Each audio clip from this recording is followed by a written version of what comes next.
একই জমিতে ব্রি ধানের ৫৬ জাতের সফল উৎপাদনে কৃষিতে খুলেছে এক নতুন দিগন্ত। পটুয়াখালীতে প্রযুক্তি নির্ভর কৃষির এমন ব্যতিক্রমী উদ্যোগ খুলে দিচ্ছে নতুন সম্ভাবনার দ্বার। পটুয়াখালী থেকে মুস্তাফিজুর রহমানের পাঠানো তথ্যচিত্রে ডেস্ক রিপোর্ট। একই মাঠে ভিন্ন ভিন্ন ধানের সারি, কোথাও লম্বা কোথাও খাটো, প্রতিটি প্লটেই রয়েছে আলাদা এক গল্প। পটুয়াখালীর পশুরিবুনিয়া গ্রাম এখন প্রযুক্তি গ্রাম নামে পরিচিত। একই সঙ্গে পরীক্ষণ চলছে রাইস গার্ডেনে ৫৬ জাতের ধান। কৃষি মন্ত্রণালয়ের এলএসটিডি প্রকল্পের আওতায় ব্রি উদ্ভাবিত ধানের জাতগুলো মাঠ পর্যায়ে যাচাই করা হচ্ছে। রাইস গার্ডেনে ৫৬ জাতের ধান একসাথে দেখে কৃষকরা নিজেদের জমির জন্য ভালো জাত বেছে নিতে পারছেন সহজে। ৫৬টা জাত দেশে আমাগো, সব নূতন জাত। তবে আগের পুরান জাতের চাই এবছর নূতন জাতের অনেক ফলন বেশি। বাংলাদেশ ধান গবেষণা যেমন একটা ট্রেনিং দিয়েছে, আমাকে ৪০ দিন পরে ঔষধ দিতে বলছে। ৪০ দিনের আগে ঔষধ দিতে আমাকে না করছে কীটনাশক। ৪০ দিন পরে কীটনাশক দেওয়া নিয়ে আমাকে অনেক সাশ্রয় হয়েছে। নতুন নতুন জাতগুলো তারা নিয়ে আসছে আমাদের মাঝে। আমরা এখন এই নতুন নতুন যে জাতগুলো আসছে ওইগুলো আমরা ইউজ করতে আসি। যেমন আগে আমরা ৭৪ ইউজ করতাম, কিন্তু তাতে ফলন কম ছিল। এখন আমরা নতুন নতুন জাত যেমন ১০৮, ১০৫, ১১৪ এই জাতগুলো আমাদের মাঝে নিয়ে আসছে। এতে দ্বিগুণ ফলন। ৩২ ইঞ্চি জেভিকো টিভি এখন মাত্র ১৫,০০০ টাকায়, সাথে পাচ্ছেন ৩ বছরের প্যানেল ওয়ারেন্টি।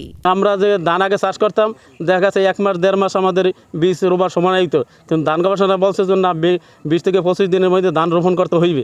আমরা সেই মোতাবেক এবার ধান আমরা রোপণ করছি এবং দেখা গেছে আর ওই আগে ধান আমরা রোপণ করি কীটনাশক ব্যবহার করতাম। এরা ধান গবেষণা করছে ৪০ দিন পর্যন্ত কোনো ধান কীটনাশক ব্যবহার করা যাবে না। আমরা সেই মোতাবেক কোনো কীটনাশক ব্যবহার করি নাই।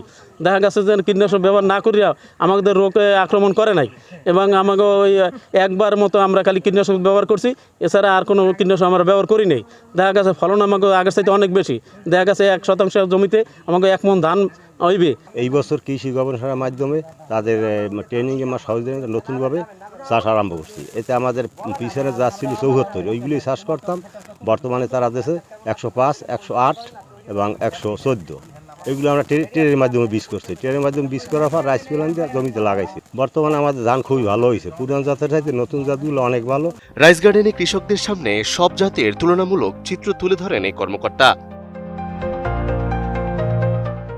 এই প্রকল্পের মাধ্যমে গবেষণাগার থেকে মাঠ আর মাঠ থেকে সরাসরি কৃষকের হাতে পৌঁছচ্ছে প্রযুক্তি।